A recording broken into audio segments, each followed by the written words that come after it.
Uachtar an na hÉireann. Uachtar an na hÉireann agus gcuine úsle. Tá an áthas ar an bheithan seo nubh a chur fáilte roimh an ócáid táchtach seo tágaing os ar góir. Is cúis áis agus bróid domsa mar éarnach fáilte chuiribh uachtar an na hÉireann. Agus lara mé a spéir lá seo amach le go dtí sib cé tar agam. President Higgins, distinguished guests, it's a source of great pleasure and pride for me to be able to welcome you here today. As Dean of the Harris School, it gives me special pleasure to welcome the President of my country and his.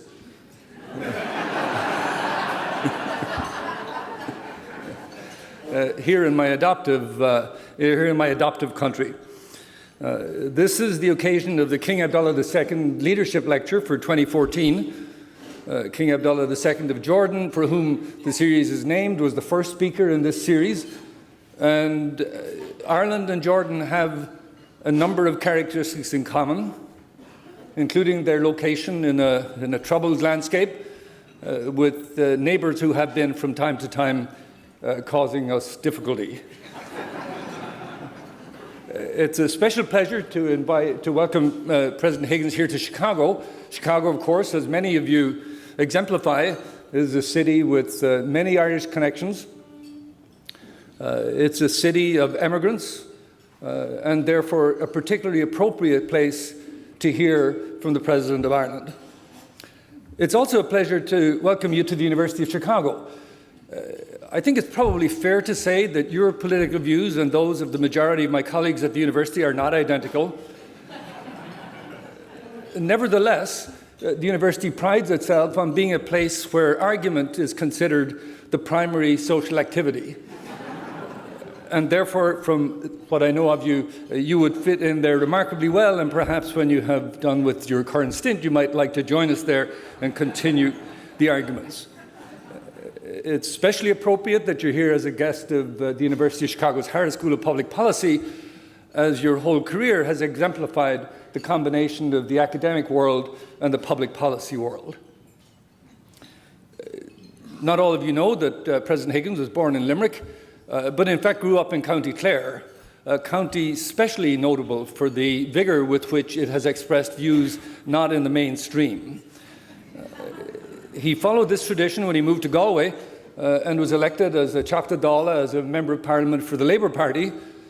Again, the Labour Party, it was not the majority party, nor the second majority party in Ireland, and indeed was the only party that brought any hint of post-Civil War discussion to public policy in Ireland. It's especially appropriate, I think, that we have here someone who combines a number of different roles. So President Higgins was an academic for many years and could still be a recidivist, I guess, a statesman, but also, perhaps more important, a poet. And one of his major achievements before becoming president was as the first Minister for Arts, Culture and the Gaeltacht, in which he emphasised and supported the importance of the Gaelic language and culture in the development of Ireland, something which is still of vital importance to the country if it is to distinguish itself from its larger and somewhat predatory neighbours. I would like now to call on President Higgins to come and deliver the King Abdullah Leadership Lecture for 2014.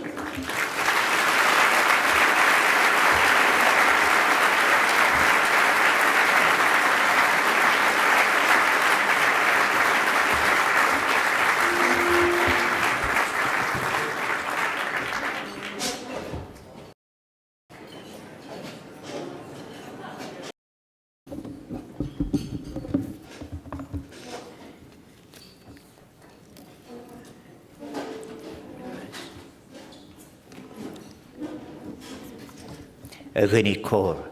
An gédal sias tó fircin áthas ar an bhéileh is gur an míle mágat go le másacht an correlóthar sin. Déanaan na muirceartaigh na correlóthar go geall a gúnaí so do mar a bheith bhuiachtaíad. It's a very great pleasure to be here, and I'd like to thank Con for that introduction. And if I might say in Irish and in English, to Hasaram on Firkin Fucha Darish of Rome Hin is Ribmafan Kayla Saifin. I'm very, very pleased that the very warm welcome that you have given Sabina and I. I'm very pleased also to be back in the Midwest, and at this stage of my journey to say how wonderful it is to be once again experiencing the hospitality and warm welcome of the people of this part of the United States. I was, as is now much published, I was 25 when I came to the Midwest first to be a postgraduate student at Indiana University in Bloomington. I came on the Greyhound bus, but I have changed transport arrangements since. I'm very honoured to be asked to give the King Abdullah II lecture, and I have decided to speak on the topic of reintegrating economics, ethics, and environmental sustainability as subject and policy, the challenge of our times. When Max Weber, the great German social theorist, responded to the events of his time at the turn of the 20th century, he was anxious to salvage as much as possible of the European rationalist heritage. In doing this, he described the perils of the process of rationalization, which he saw as inherent to the modern condition. He spoke of the threat of a spring that would not beckon with its promise of a new life, but would deliver instead a winter of icy cold. Max Weber was writing at a time when technocratic rationality had succeeded reason as the central concept in political writing, and calculation had become the primary organizing principle of economic life. I believe that we are going through such an intellectual winter as Weber foretold. Ireland, like the United States, is emerging from a crisis that has had interlocking banking, fiscal, social, and political strands, but also moral and intellectual dimensions that run far deeper than most official framings of the crisis suggest.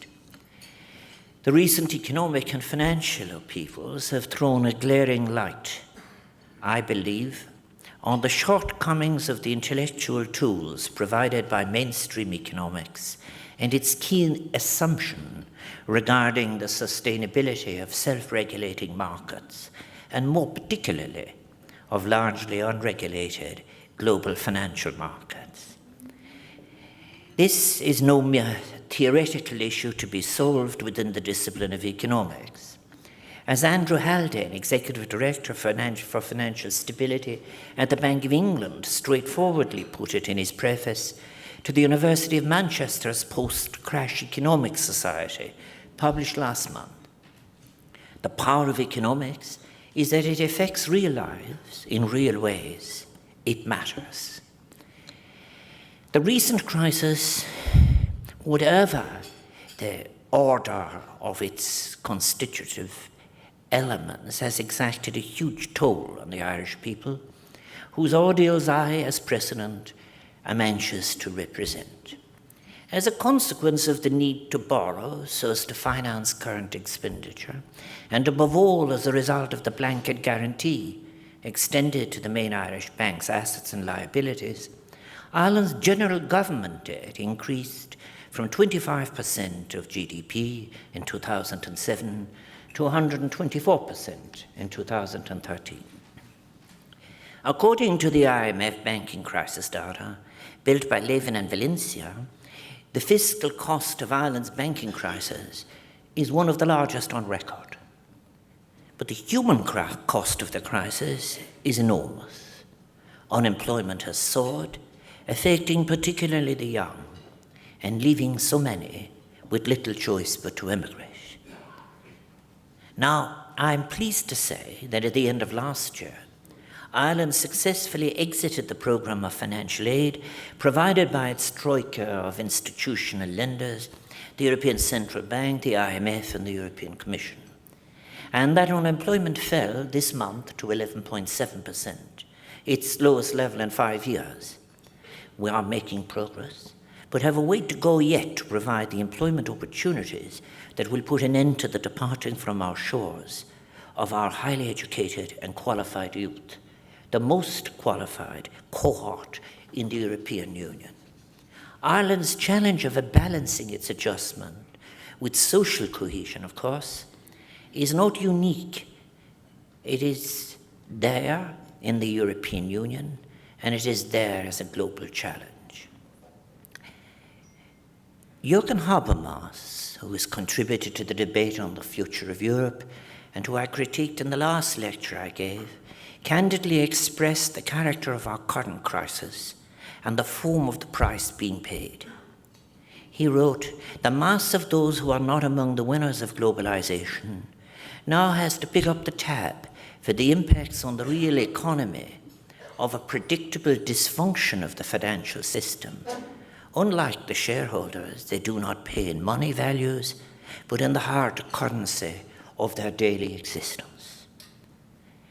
As predictable as the dysfunction referred to by Habermas may have been, and although escalating trends in house prices and indebtedness were indeed captured in the statistical data, the fact is that most economists failed to predict collapse. Responding to this intellectual failure requires more, I suggest, than an adjustment of the modeling techniques and forecasting tools used by most economists, or at an institutional level, tightening of bank supervision. Such reforms are, of course, necessary, and they are important, but they fall outside the scope of my speech today. The office of the President of Ireland, you will have gathered, is an independent one, separate from government under our Constitution, which means that I do not address issues falling within the government's remit. However, as head of state, I am compelled to represent the experience and hardships of the Irish people, all of them, at home and abroad. And as president of a small society which has been affected more than most by the global financial meltdown, I consider it crucial that we collectively reflect on the structural and indeed philosophical questions raised by the recent unfolding crisis. It is for this reason that earlier this year, I launched in Ireland the President of Ireland's Ethics Initiative, aimed at stimulating discussions across all sectors of Irish society on the challenge of living together ethically. And now to my modest proposal. In reflecting on the lessons arising from the Irish experience, I would like to propose a critical examination of some of the core assumptions that underpin economics as it is currently taught in university departments across the world, with sweeping repercussions on the conceptions informing policy making, media representations, and more broadly contemporary public discourse on what constitutes prosperity and the good life. When I was speaking in Bloomington yesterday, I spoke and critiqued the modernization paradigm. I've moved on. More specifically, I am concerned with the harmful separation of the discipline of economics from its ethical and philosophical foundations. Indeed, the elevation of one paradigm, often referred to as neoclassical economics, not always accurately, for it has very many versions, the elevation of this paradigm then to the main object of economics education has entailed a bracketing off of ethical reasoning, which, among other difficulties, has grave consequences for a problem that concerns us all. That is, the rapid degradation of our natural environment. I turn to these issues here and now in Chicago, because there is much to be drawn from the distinguished traditions of thought nurtured by the city of Chicago, from the rich, complex, even paradoxical intellectual legacy of its university, which gave us both the Chicago School of Sociology, the writings of Robert Park and Louis Wirth, and then the Chicago School of Economics, with Milton Friedman as its figurehead. Professor Friedman, who famously said, with alarming candor that there is only one and only one social responsibility of business: to increase its profits. As a young university teacher at the end of the 1960s and a reader of the Chicago urban sociologists who concerned themselves with the social circumstances of the most vulnerable in the city, the migrants, the homeless, I had great hopes in the emancipatory power of a humanistic social science. I did not foresee the second coming of the ideas of theorists such as Friedrich von Hayek, or the influence that Professor Milton Friedman and others at the Chicago School of Economics would gain, not only on theory, but also on policy and the implementation of policy from the 1980s onwards, and not only on this continent, but also abroad. There are at any time hegemonic myths that inform, even determine, the discourse of the time.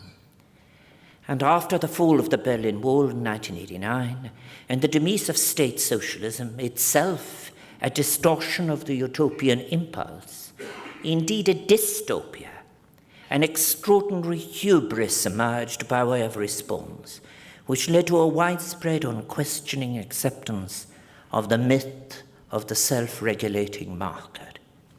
The renewed interest in economic matters at grassroots level at the moment offers the discipline a real opportunity for a widening of perspectives. Students flock to introductory courses, economic writings such as Thomas Piketty's recently translated Capital in the 21st Century enjoy huge popular success, and indeed it has been rightly critiqued by such eminent commentators as Professor Galbraith, Paul Krugman, or David Brooks. But as Andrew Haldane of the Bank of England put it in his preface to the report I referred to earlier, it is an opportunity that can only be seized if the grassroots are adequately fed and watered. It is where the economics curriculum and the role of universities in general comes into focus. The question of how future economists are to be educated and trained is, I believe, and will remain one of the defining issues of our times. As Julie Nelson, chair of the Department of Economics at the University of Massachusetts, Boston, and a prominent scholar in the field of feminist economics, put it in a paper for the Institute of New Economic Thinking, the way in which recent mainstream economic theory has directed our attention towards notions of self-interest, utility, profit maximization, and the so-called laws of the market has contributed in major ways to economic upheavals and human suffering, including financial crises, environmental deterioration, and in social policy, for example, a confinement of care to the non-remunerated sphere of familial relations. Universities are challenged, therefore, to recover the moral purpose of original thought and pluralist emancipatory scholarship. Economists face a moral choice, I believe, whether to continue to partake in a consensus that accepts a failed and failing paradigm of life as some form of inescapable inevitability, or to seek to offer the possibility of other modes of thinking, of alternative futures in pluralist scholarship. They are all the more invited to do so as there is growing student discontent at the relative homogeneity of undergraduate economics education. In 2000, the movement for post-artistic economics was born at the University of Paris-La Sorbonne. In November 2011, Gregory Mankiw's undergraduate economics class at Harvard walked out to protest at the narrowness of the curriculum. In their report published last April, the students of Manchester University Post-Crash Economics Society repeatedly asked for the inclusion of ethics, history, and politics. They argue that economics students, I quote, must be able to analyze the assumptions and methodology of a theory, and deplore the fact that, I quote, the ethics of being an economist and the ethical consequences of economic policies are almost completely absent from the syllabus. These are but a few examples. I could quote some of the work of Howard Stein of Michigan University, but they're just a few examples of the call for a pluralist approach to economic life. The suggestion is not that neoclassical economics itself is dangerous, but rather what we're addressing is the exclusion of all the other perspectives, which include heterodox approaches, such as institutional, neo-institutional economics, Marxist, Austrian, post-Keynesian, social, environmental, and what I've referred to already, feminist economics. As Piketty wrote in his recent book, the one I've referred to put it bluntly, the discipline of economics has yet to get over its childlike passion for mathematics and for purely theoretical and highly ideological speculation at the expense of historical research and collaboration with other social sciences. My call then is for universities to play their role in crafting an intellectual response to the crisis that is sufficiently broad and inclusive, lest we risk replicating the structures that cause such harm. And in crafting this response, we might ponder on the fact that the conceptual strength of Western political economy has never been so impressive as when it has been heavily informed by philosophy and ethics. It is useful to remember that Max Weber, to whom I've quoted, regarded himself primarily as a political economist, and that all of his professorial appointments were in economics by that title. Thorstein Veblen, who was a fellow of the University of Chicago, is another example of an influential scholar who worked at the intersection of economics and sociology. His famous concept of conspicuous consumption, his analysis of the ceremonial sphere of society, draws on a fine understanding of the social determinants of economic behavior. Neither should we ever forget that above all, that the Adam Smith of the Wealth of Nations is the same person who wrote The Theory of Moral Sentiments some years earlier, or that the two texts are deeply connected in Smith's own description of his purpose. Smith's butcher, brewer, baker parable, I quote, "It is not from the benevolence of the butcher, the brewer, or the baker that we expect our dinner, but from their regard to their own interest." It has been blown up out of context. There are few passages in any author's work that has been so systematically and widely misquoted. And it has been blown up into a whole theory about how the purpose of self-interest at individual level can result in aggregate outcomes that serve the common good. Such beliefs extend and are embedded well beyond Milton Friedman and his followers. As according to Julie Nelson, they have become, quote, so much a part of the air we breathe and the water we drink that they are rarely questioned. Political liberals, in the American sense, who call on governments to serve the public interest by appropriately intervening in the economy, come from the same basic perspective. Such phrasing casts the economy as a freestanding, as it were mechanical and ethics-free sphere into which public-spirited actors might enter occasionally from the outside. The notion that capitalist markets are systems set apart from human ethics is even also shared by many who reject capitalism. To such critics, market logics are fundamentally selfish, profit-driven, and of a mechanical nature. I refer to a recent speech I gave on Jürgen Habermas.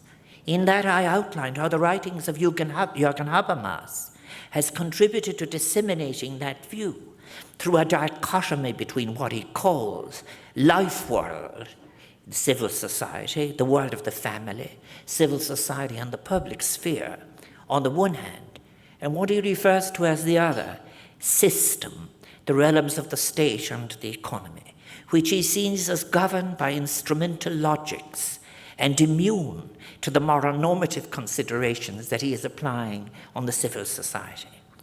As a result, much of the critical literature tends to fall into a pattern of binary reaction.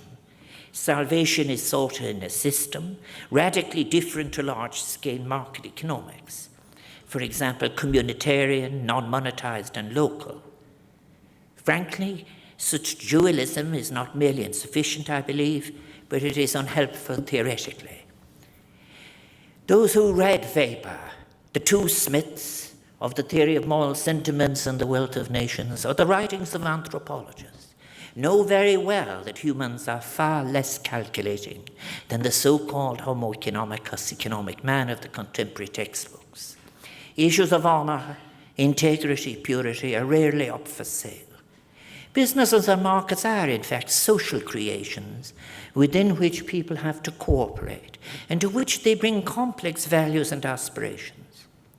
We are a cooperative species as much as we are a competitive one, I suggest with humility. I very much share Professor Nelson's view that contemporary mainstream economics has widely poisoned the well from which people get their ideas about the relationship between economics and ethics. The invitation to view the world as rational, calculating utility maximization has inflicted deep injuries on our moral imagination, on how we conceive our relations with others and with our natural environment. If The Wealth of Nations can be described as a foundational book for 20th century economics, my hope is then that the theory of moral sentiments will be one of the books informing 21st century economic theory. Serious scholars are increasingly arguing that a re-internalization of ethical reasoning within our economic thinking is absolutely necessary. There is little more harmful for our conceptions of healthy economic life than, for example, the analytic treatment of care as an externality, as the non-economic, cooperative, emotional realm of housewives and children. The same goes with the environment, also treated as an externality by the mainstream economists, which has resulted in a literal externalization of the topic from the core of the field. We must, I contend, recover or create an inclusive and immoral imagination that allows us to see people as possibly caring for the environment and for others in and through their labour market roles, lest we endanger the systems that support our very livelihoods, our existence. Ubiquitous images of self-interest, a conception of states as simply economic man writ large, are particularly harmful to thinking, for example, about the responsibilities of governments in relation to climate change. Too many scholars still dismiss notions of collective responsibility as being contrary to the pursuit of national or rational interests, where these are largely defined in terms of short-term economic growth. Again, quoting Julie Nelson, if every nation set this as a goal in climate change negotiations, we are, to use a particularly apt colloquialism, cooked. In another paper for the Institute for the New Economic Thinking, Professor Nelson examined the cultural archetypes underpinning many economists' approach to climate change. She showed how the advocates of unlimited economic growth aspire to the role of the hero, rejecting the precautionary approach of the old wife. But in a world that is not actually as safe and predictable as they assume, the result may be guidance from the reckless fool, animated by unrealistic illusions of control. Indeed, some sense of holding back, of carefulness, is necessary to our approach to climate change.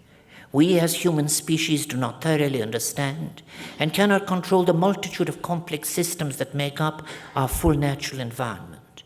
Unfortunately, those economists who are in the habit of dealing with uncertainty in a mathematical probabilistic sense often neglect to notice that most history-changing events come about as true surprises to the people living through them. The use of mathematical models also, unfortunately, because I emphasize not speaking against econometrics as tool, but really saying that it must not become a substitute for theory. It means that the ethical concerns, including issues of global inequities, are too often ignored.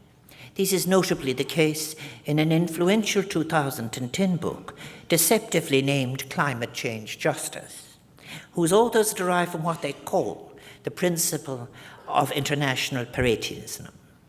The idea that all states must believe themselves better off by their lights as a result of the climate treaty, which leads them to the extraordinary conclusion that I quote, an optimal treaty could well require side payments, not to poor countries, but to rich countries like the United States.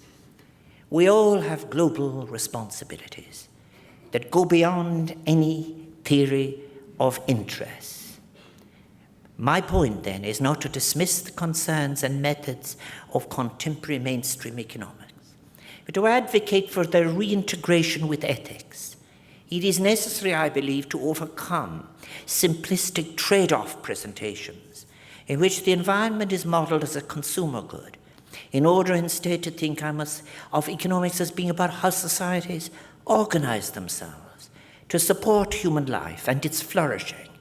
It is also crucial that economics takes on board more firmly a question central to ecological thinking, that of the balance between present and future lives, or in other words, intergenerational justice. Thus, I suggest we are challenged to develop new intellectual tools at the intersection of economics, ethics, and environmental studies, while remaining sensitive to cultural diversity.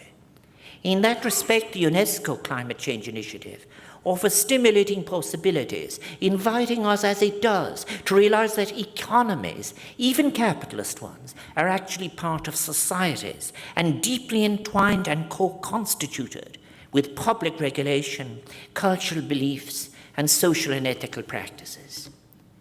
The definition of climate change as a global commons problem, a threat to life on the earth, requiring collective action on a global scale, a definition provided by Professor Ottmar Edenhofer at the launch of the latest report of United Nations Intergovernmental Panel on Climate Change, also opens interesting avenues for thought and action. More broadly, the recrudescence of interest in the age-old institution of the commons and the notions of interdependence and shared responsibilities that it encapsulates is, in my view, a most promising development. To conclude, let me reiterate my call for a renewed, more inclusive intellectual grasp of the public world we share, our fragile planet, for which we have responsibility and within which we must lodge a concept of global as well as intergenerational justice. In the light of both the unfolding financial crisis and the latent environmental crisis, the time has come to rethink some of the most basic building blocks of economics. The time has come for a new spring of economic thinking. We are collectively called forth to craft our response to our crisis, as scholars such as Durkheim and Weber and Croce and Simmel and Keynes and Hannah Arendt did, as they responded to theirs at junctures of great or impending change. It is my profound conviction that this time we will need to give centrality to rethinking our relations to the natural world, a dimension which has long been a blind spot of Western thought. And it is my conviction that in overcoming the limits of instrumental rationality, much can be drawn from non-Western traditions of thought and worldviews, from concepts such as coexistence with non-human species, rather than domination, of mutual constitution, rather than exploitation of our natural environment.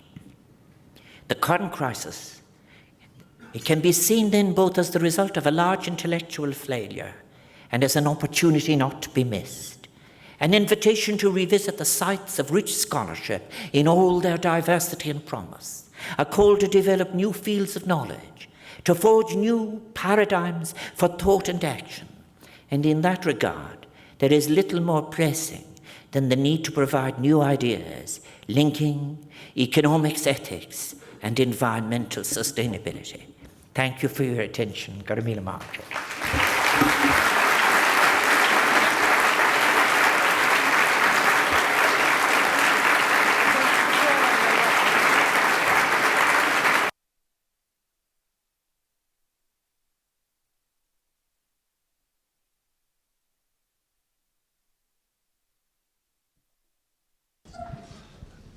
Thank you very much indeed.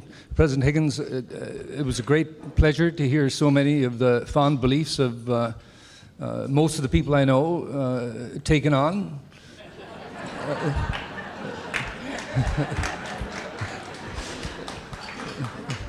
And it makes me feel slightly less alone, not that this was your purpose. Before opening the floor to questions, and President Higgins has generously agreed to answer questions for as long as people are capable of asking them, one of the things that you didn't refer to was the extraordinary change in relations between Ireland and the United Kingdom, epitomized by your recent state visit to London. Would you perhaps like to say how this fits into your broad concept? Well, first of all, it was an enormously successful visit, and not least because of the enthusiasm and warmth from my host, Queen Elizabeth II and her family, and the British people. It was the first official state visit, two heads of state, in many hundreds of years, as you said. I think that the fact that we had met in Belfast last year was of enormous value, but particularly, of course, the visit of Her Majesty in 2011 to Ireland had been very, very significant and very successful. I am very convinced of the great anxiety she has to leave a legacy of where matters have been repaired and addressed, and not, as the 2011 her visit to Ireland suggests, by any kind of amnesia, but a kind of a parity of respect in memory and narratives. And in the course of it, and in the course of the preparations for it, which were enormous at the levels of our staff, at diplomatic level and every level, I had an opportunity of looking at how interdependent we are economically. Britain, we are Britain's fifth best customer in trade terms. They are our principal customer in relation to a number of areas in relation to, for example, agricultural produce, which goes out and back. Then there are 55,000 Irish people as directors of British companies. There are many British companies who are represented in the Irish economy. But what you found when I addressed, without extending it because I have spoken about it elsewhere, when I spoke at, I think, in Palace of Westminster, to the Commons and the Lords, there was no whip, so people needn't have come if they wished, but it was packed out more than 15 minutes in advance. The commitment, both in terms economically, culturally, and I have to say that the final event that Sabine and I attended in Coventry before we came home was attended by many of the elderly Irish who would say that they never thought that this could happen in their lifetime. Others, that they were so pleased that their parents and grandparents would have been. And then economically, culturally, politically, and then in relation to our deep commitment in deepening and delivering the peace in Northern Ireland, it is very, very important. And I think at the level then as well of all the interpersonal relationships that go on all of the time, we simply, to put it short, and I wish I could, is that we are in a new plateau. We're in an entirely new place.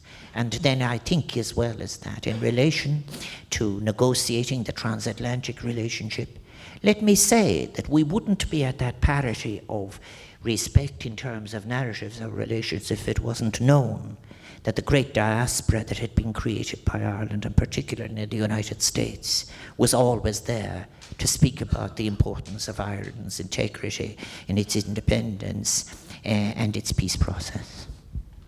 So I'd like now to ask for questions from the floor. If you could indicate you're interested in asking a question by raising a hand, this would be a good way to start. Obviously no Irish people here. At the back, we have, I think down in the corner, or perhaps somewhere else. If you wouldn't mind introducing yourself and then asking the question. Yes, Janet Tavakoli with Tavakoli Structured Finance. President Higgins, thank you so much for your wonderful presentation and for bringing up the myth of the self-regulated markets. And I think we might also say the myth of self-regulated academia and self-regulated politics. The perception in the United States away from just teaching in schools, is that a lot of the money that flowed to Wall Street in bailouts flowed back to Congress and back to presidential campaign elections to buy the hearts and minds of our political leaders. And we had 1,200 indictments after the S&L crisis. We've had no meaningful indictments, no investigations into malfeasance during the financial crisis. So the practical matter, away from teaching ethics, is to practice it and enforce the laws that we already have on our books. How do you see the way forward, given that we seem to be promoting bailouts, as we have in Ireland and Greece and the United States, without consequences? Well, you almost tempt me to speak about austerity, which of course I don't do because it gets too close to government, but I have no difficulty. This is a very good question you ask. I don't have the time to go back to the acceptance of the amendments to the Glass-Steagall Act and their consequences, but they were very real. And I think, when I refer to Thomas Piketty's book, but other recent publications show you, I think, an interesting distinction that could be discussed at seminars in economics. The distinction between fictive and productive capital. By that I mean, as I know and look at, for example, economic recovery, say, for example, that the Irish agribusiness has increased its exports in the last 3 years to the United States by 40%. That's the real economy. And our indigenous sector is very healthy. Which is the one that is held very much job rich. But when you look at the actual flow, I think that the IMF figure in 2009 for what you might call productively invested capital and what I say loose capital is that loose capital is about 8 to 1. There is about, at the moment, about 3.98 trillion seeking a home, just rather like a cloud of toxic rain, waiting to come to earth, creating bubbles into which people who've had narrow training in a policy sense and economics help by housing bubbles and property bubbles and so forth. I think, therefore, in relation to the universities as well, the serious issue I'm pointing to in many cases is that universities' academic freedom should be one about pluralist teaching. I haven't had time to go into the detail, but I know one survey across North America that shows that the history of the subject isn't at 12% in any syllabus.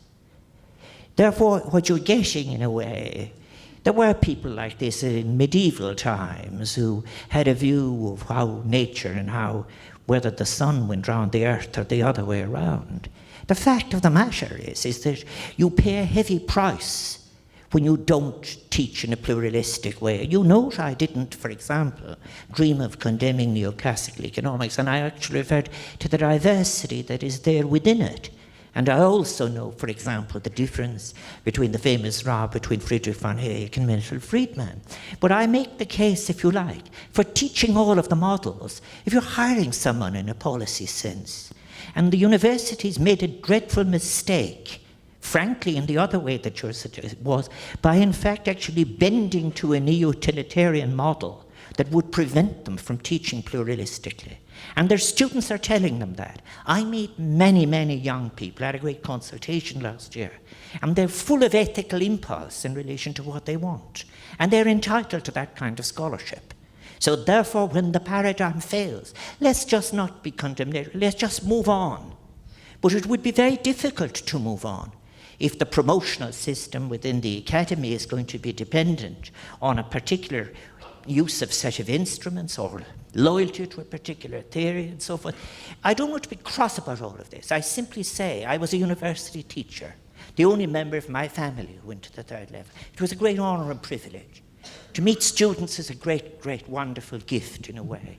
But they should be able to be free for knowledge. And I'm in favor of scholarship.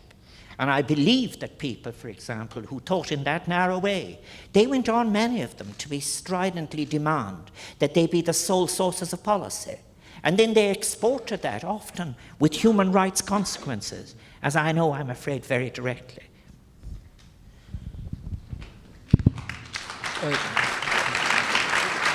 down at the back. I think table 28 or 29. This is not in regards to the economics, but more in terms of the improved relations with Britain. What do you think of the recent arrest of Jerry Adams?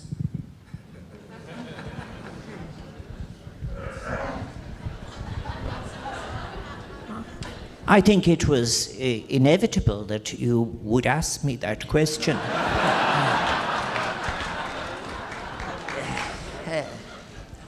I think that what we are faced with in Northern Ireland are three issues that I think Dr. Haas has been helping us with. There are issues, for example, of parades, issues in relation to flags, and issues in relation to the past. Now, I have my background training is in social theory and sociology, but I also have a background politically. For example, Her Majesty Queen Elizabeth II knows that my father fought in the War of Independence. It's also a matter of great sadness to me that his brothers who were in the War of Independence were on the other side in a civil war, which was tragedy for Ireland. Now, I think that in relation to the arrest that you speak about, obviously I can't speak about the detail of a matter that is a matter for the prison service in Northern Ireland, as it is now for the prosecutor's office. But I think you do raise an important point in relation to how do you deal with the past. This is something, again, that arises beyond Ireland. And when I was traveling in human rights issues, when I was in Colombia, for example, well, how do you balance the peace process against what we would call la impunidad, or impunity? Should you barter peace for impunity and so forth? We have an issue in relation to how you handle it administratively, dealing with the specific question you asked me. And that is, I do believe you can't be selective about reaching back without consequences, because when we come to deal with this, my hope is that there will be assistance from outside in dealing with it as well. You have to deal not only with individuals as well, you have to deal with the state, because there are aspects, for example, of killings in Northern Ireland in which there has been state involvement, for which there have been announcements that are not being amenable to being addressed. And that is an issue. Then you have ones in relation to collective killings from both sides as well. So where it is a real problem as to how you, in fact, deal with the past in terms of, on the one hand, you cannot, the most immoral thing in my view would be to suggest something simple that journalists sometimes, not many, but occasionally do, about putting it all behind you and wiping the slate clean. How can you say that to somebody who has, a parent has been murdered, or somebody who has been in a wheelchair, or somebody whose parent hasn't been found and is buried in a grave somewhere? There are issues of justice, but there are also issues about who is to be called a victim. So it is complex. And the one thing we have to learn about that is that if you're going to solve that problem, you have to respect the complexity of it. You have to seek to be fair in the way you try to balance facing the past, rejecting amnesia, but at the same time trying to do it in such a way that you are able to go on and live in the present and have a peaceful future. And that's where we are, and we're working at it. But where you also have to do as well, as it might be described, is when you've signed all the paper and everyone has shaken hands, you're down in the communities as well. And I have been, since I was inaugurated president in Northern Ireland, 12 times, always visiting people from different sides. So therefore, it's very difficult to walk this thing through. So I can't speak on the individual case, but I'll say that in dealing with the past and adjusting it to the present, to the requirements of justice, you can't be selective between the state and individuals, or among some institutions of state and between different groupings of individuals.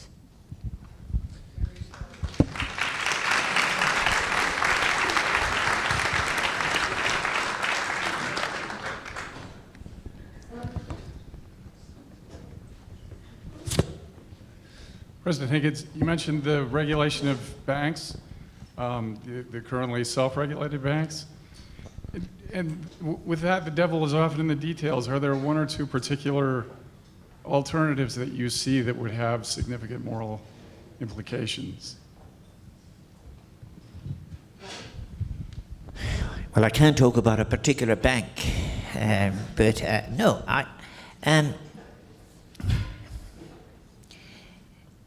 the problem that there is now, I've looked at, you know, when I go back to Oras an Uachtaráin, the home of the president at night, it's then that I look at all my economic stuff. It's when the main staff have gone home and there's just the aid and the security staff, and they're out the back somewhere. I think about these things. It isn't a case of, in the Irish case, let me give you one straight answer. Those who advocated light touch regulation have much to answer for, bluntly. But that isn't the only issue. I have to just be very careful about it so that I don't stray into government policy in relation to this. I do think there is something very strange about a central bank that only has as its main purpose keeping inflation below 2%. Which is the case of the European Central Bank. I think if you want, the biggest issue in Europe is on the unemployment issue. And it's very, very interesting at the moment that if you look at the different economies on the Mediterranean side and the economies in Northern Europe, there is a debate going on as to whether you can, how do you achieve growth with employment. The demand-led growth economies are very different to those, for example, who are following, let us say, the German model, although the German economy has a highly regulated labour market. On the question of the banks themselves, we're now in the very difficult position where if you're looking for yield. By the way, Italy is finding everything it needs at the moment for about 3%. And a number of the different countries that would be regarded as the problem countries within the European Union are very much benefiting from the return of confidence in relation to the bond market. I can't answer I believe myself, and it's something I should write about at more length, is when we were back at a Bretton Woods moment in relation to it, you have to face up at some stage or another to this highly mobile, speculative lump of this, as I said, this 3.98 trillion per day that is floating in its capacity to dislodge.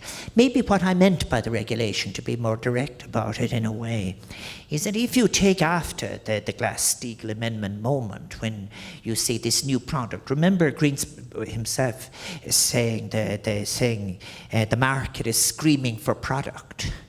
But the product then became, as it well, you ended up with small little councils in northern Scotland investing on fourth order debt to people they had no idea of.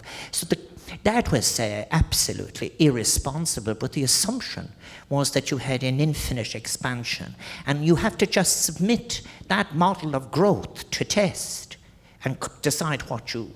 Now, there are implications in it, because if you take the different connections that I've been describing between economics and ethics and whatever, the danger in Europe always was, if the unemployment crisis continued, and particularly if it continued with youth unemployment, that you would first translate an unemployment problem into a long-term unemployment problem, and then you would translate that into a problem of legitimacy in relation to the structures. Because the public have the right to look to those who are in political office and ask upon what are they basing their economic strategies.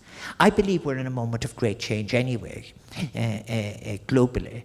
I think I'm not in touch as much as I was anymore with the academic literature, but if you ask me to call it, I would say new institutional economics is going to have a better next 5 years than it has had for some time.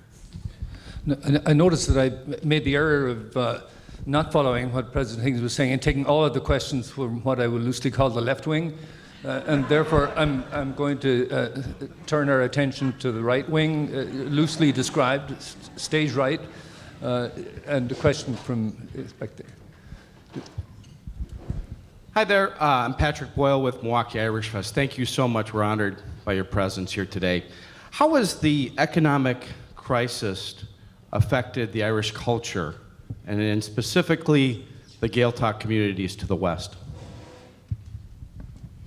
Well, first of all, it enables me to say something that I was saying this morning, globally in relation to recession and otherwise. What is called the creative industries, and I'm leaving aside the argument that Mickey Cantor might have had in his day between the United States and Europe on audiovisual, but the creative industries have always been 10 points clear of every other sector in growth. They've never gone into recession, and it is very, very high-grade employment. I was Minister for Arts, Culture and the Gaeltacht with responsibility for the film industry 20 years ago. And we made real gains there that have sustained. I think that is so. The interesting side of the cultural community as well is that while, if you might say, a particular version of banking, in one bank really, might have damaged our reputation internationally, the cultural community and cultural product and cultural practice has never done anything but add to Ireland's reputation everywhere. It's something as well that doesn't know boundaries. It's something that is quite global, something for which people like the United States and Ireland, who have, and in the Irish case, taking over another language and using it to deal with the whole English-speaking world, has given us enormous advantages and benefits. So I think then you ask me about the Gaeltacht. Yes, I established the Irish language television service in 1994, and I speak. I'm not a native Irish speaker, but I did so as to provide, if you like, a kind of rights, language rights for those who use it. The position in the Gaeltacht areas, which are most located in the West Coast, they're affected by their economic situation. They're more than usually affected. In fact, Chicago has quite a large number of people who are descended from migrants who came from the West Coast, which is where you had the Irish language, and from those areas of Munster where you had Irish. So in the Gaeltachts, there are problems with the population loss and unemployment, which is leading to immigration. Outside of the Gaeltachts, there's a huge, almost insatiable demand for teaching children through the medium of Irish. The Scoileann Alán Gaelach, these all-Irish schools. And this is massively on the increase in cities in Dublin, Limerick, Cork, and elsewhere. How did the recession affect us? Well, in a way, I'd say what in education, the Minister for Education wasn't able to reduce class sizes and in relation to the obstacles that were there. There's no point in us saying other than the adjustment that was necessary for what I have described was quite painful, and painful in relation to public provision and including education. But in relation to the Irish language, the interesting thing about that small station, 1994, the average age of the employees in the first 12 months was 24. They've gone on to work in television abroad and elsewhere. It is a station that is very, very, very successful. The Maori station in New Zealand is modelled on it. The work that it does. You've also, I think that time, I made three changes, all within the first 6 months. One was in relation to our tax incentive program, which is excellent. We went from a total spend in film in 1992 of 12 million to the year before I left office in 96, it was 187 million. It is today 413 million. And there is in fact no skill of the 50, 60 skills you need when you invest $1 million in a film that are not now available in Ireland. I had responsibility for certifying everything between Braveheart and Saving Private Ryan. So what you get is, in fact, you get a flourishing cultural industry. And the great advantage of it is it moves effortlessly over and back across the Atlantic, over and back across the Irish Sea to London. So everything there is very, very healthy. So I'm afraid that we have to bring the proceedings to a close now. Perhaps just a couple of points that I'd like to make in finishing. The first is President Higgins demonstrates the great benefits of having a presidency as an independent office. I think that your freedom from having to hew to the government line is a great freedom, and one of which you have taken great advantage, I'm glad to say. Secondly, I'd like to say that President Higgins clearly is at home in Chicago. He's exactly the kind of person that I've met in Chicago. When I came here, I found myself very comfortable in Chicago. It's an argumentative culture. It's a culture full of independent people who are happy to disagree with one another, and indeed rarely happier than when disagreeing with one another. And I feel that you fit in extraordinarily well into this culture. And I would like to say that at the end of this term, or your subsequent term, or the term after that in office, we will be delighted to welcome you back to Chicago anytime you would care to come here. Gurmil Mahagat. Ladies and gentlemen, please remain seated. Please remain seated.